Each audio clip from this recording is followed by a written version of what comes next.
I'm not sure what part this is. Maybe 5, part 5 maybe. Don't know. The title will tell you for sure. And I'm not going to explain what these boxes are, man, because by now you should see part 1, 2, 3, 4, 5, and I've explained it all before. And that wasted a lot of time for you guys. So like I said in the previous video, it was less than 30 seconds for me to know what's in these boxes, so hopefully I haven't kept you waiting too long. Yeah, I'm getting loopy. It's getting late. I got coffee. I'm drinking late at night. And I have company coming. I still got to find mood music. I've still got to clean the house a little bit. Shit, I got to shower. But I love my comic books. Alright, so continuing on with the box of goodness from the August 2014. We're in the DC stuff here. Okay, getting quite a collection of Fables up. I'm trying to get Fables and some of these series like Cerebus and Fables, and by no means do I think I'm going to ever have a complete set, and the boys and stuff like that. But here's Fables with some absolutely amazing covers. This is 134. It's great stuff. Okay, and then they had a spin-off title, Jack of Fables. And I think in a previous video I had like the earlier issues. I think the earliest one I had was like 3 or 5 or something.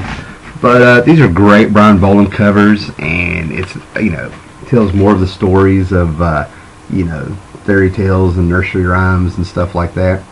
29 great Brian Boland covers. 30. Sure, I have some doubles, but I don't think I got that many. I love this one. Love this one. Anything that harkens back to like monkeys and Tarzan and shit. It's probably Jungle Book or something. Who knows? Fables, Jack Frost. It looks like. Who knows? And then we have, an artist drawing. That's cool. That's cool. I think that's a real hand too, photoshopped on there. Alright. Just great stuff. Huh. 44. And then we have some more Fables. Part 1 of 2. What number do we have here? Interesting. Interesting. I want to say this is like around 92. Because it's not saying on the cover, unless it's well hidden. Yeah, issue 92.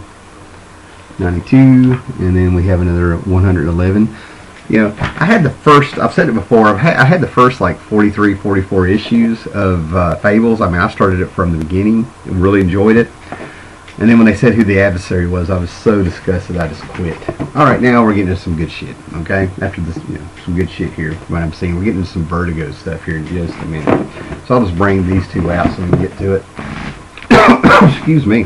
Alright, like I said, I'm refining a lot of what I collect. The Marvel 25th anniversary books that had like a portrait and the banner of heroes around them. Secret Wars 2, all the crossovers, all the Crisis crossovers, the 1 million crossovers. That's where we come to Lobo here. So it was really cool to find this Lobo 1 million. Not going to go into that again. And then Whistling Skull, okay? Tony Harris of Starman fame also got with Jolly Roger Studio, which is his studio. I don't know if he owns it, but there's a lot of artists and writers in there that you don't realize are there. They get contacted to help out with video games and designs, not just comic book work. But I talked to Tony Harris about this. This was like the 3rd installment of like his Elseworld tale of the heroes in World War II as OSS agents, sort of is the way to put it. Batman is called the Bat. Our Man is called the Clock. And stuff like that. There's a big twist on him. And then he came out with the Whistling Skull. Now I've held off reading this because I missed one issue, and hopefully this is it.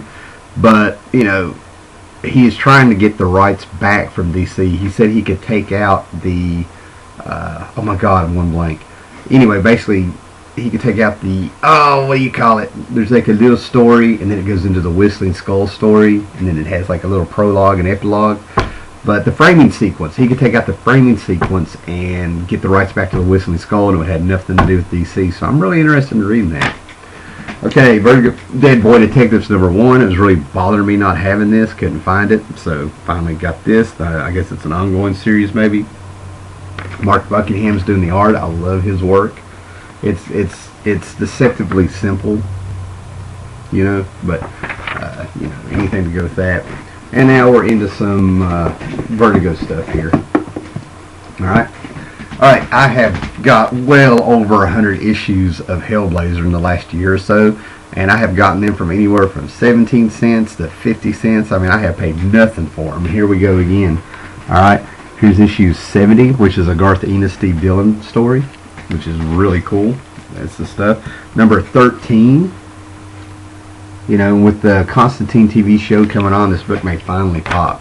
And you know, this was a long-running Vertigo series. This is a double, but I was like, I'm grabbing all I can. Yeah, number 72, number 88.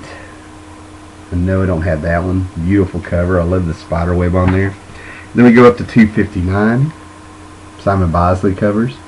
All right, then I got some Swamp Thing. I'm really wanting the Swamp Thing after Alan Moore. I've got all the Alan Moore books. I've got Tom Veitch came on there, and some other people. Tom Yeats came on.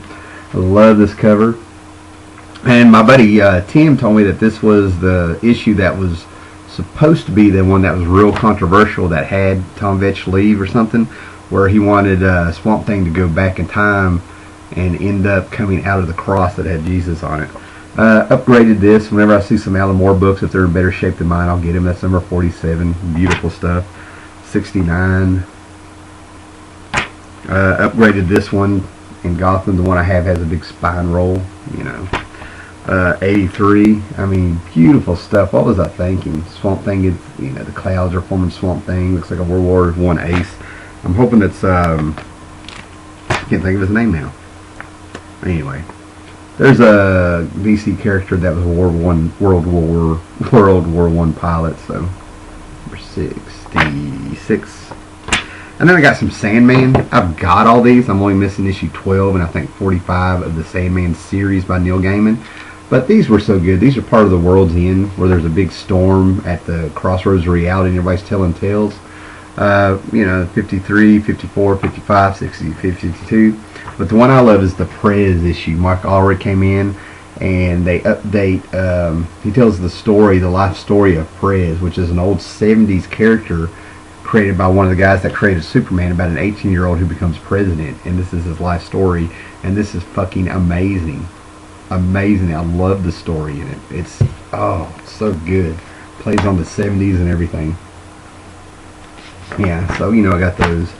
Yeah, we're doing good on time. Well, look at this. We got another 1 million issue.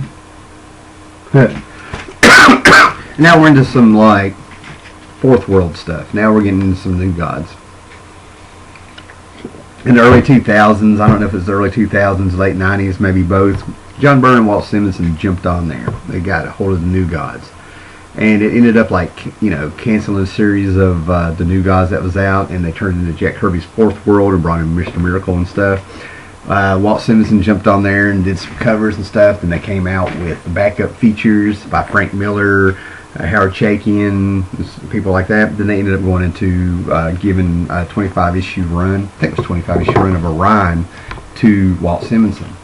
So these books, I'm not saying they're fantastic and great, but I'm really interested, and they're actually hard to find. That does not mean they're worth anything. It's just, I'm like really glad to start filling up some holes. So here's 19. John Byrne wrote and did some art in them. It was really his project and stuff. So it was good to see the Fourth World, keep kicking. Little updates and stuff. Really got kind of weird. I read a few of them. The Ryan books were actually really good. One or two were a little bit predictable, but shit, when you've read comic books as long as I have, it's going to be kind of hard to get you a little bit. So just great stuff. Great stuff. They didn't just limit them to new gods, and they didn't limit them to one set of characters. There's the last one, number 20. And I like how they made it look like the Man of Steel miniseries from, the 80s after Crisis when Byrne came on. Then we get into, that's actually Orion's mom here. I think that's Tigress. I think that's what her name was. Then we're into the Walt Simmons stuff. Yes, and some of these are doubles, but I was grabbing them, A lot of them are doubles. Oh my goodness. But, there's backup features in them. Like Jim Lee, Scott Williams did some. Howard Chaykin did this one. I got some Frank Miller. So even the backup features were really good. Okay. 13 with the Justice League. 18 where they bring in like when the Hunger Dogs becomes a Green Lantern, I think. Number 6. And then we're into Spectre. My buddy is pushing Spectre on me. The 90s series with John Ostrander and Tom Mandrick, I think. So finally get to read some of those. I've had an avalanche. and Avalanche Comics. Okay, and here we go. We get into the Mike Kaluta, Charles Vess covers of these, and Alex Ross cover. This is when the book apparently got a lot of attention, and the quality went up here. I mean, look at this Mike Kaluta cover of Spectre. And I don't think that's not Dead Man. This is 1993. Look at that cover, gorgeous. Okay, I mean, just look at these covers, man. That's a Vess, Charles Vess. I mean, they really, John Ostrander got on there and they just really took off on this. Yeah, so I'm real excited to finally get to read these. Number 12, painted covers came on, and they really stepped it up. And this is one of those books that John Ridgway is on here. Yeah, this is one of those books that apparently does have a cult following. This is where it got noticed. This book got hot for 5 seconds because it's an Alex Ross cover. And this is where everybody went out, and it's a Spear of Destiny story with Superman and the Spectre. And the significance of this is that the Spectre was created by one of the same guys that created Superman. So you have two, characters created in the golden age of comics, meeting with an Alex Ross cover. And that's when people really noticed this book. They wanted the cover because Alex Ross was new and hot. And then all of a sudden they read the Spectre and like, this is some good shit. And all of a sudden, the book started being worth a little bit more, and some people started sticking to it. At least that's the way I remember it. Okay? So I'm sorry I'm not doing the numbers here, but I think you get the idea. Alright? So, you know what? That's going to be a short one because now I have Legion of Superheroes and Teen Titans, so you'll know what's in the next one. Okay? Alright guys, thanks for hanging in there. See you in a few minutes. Well, for me.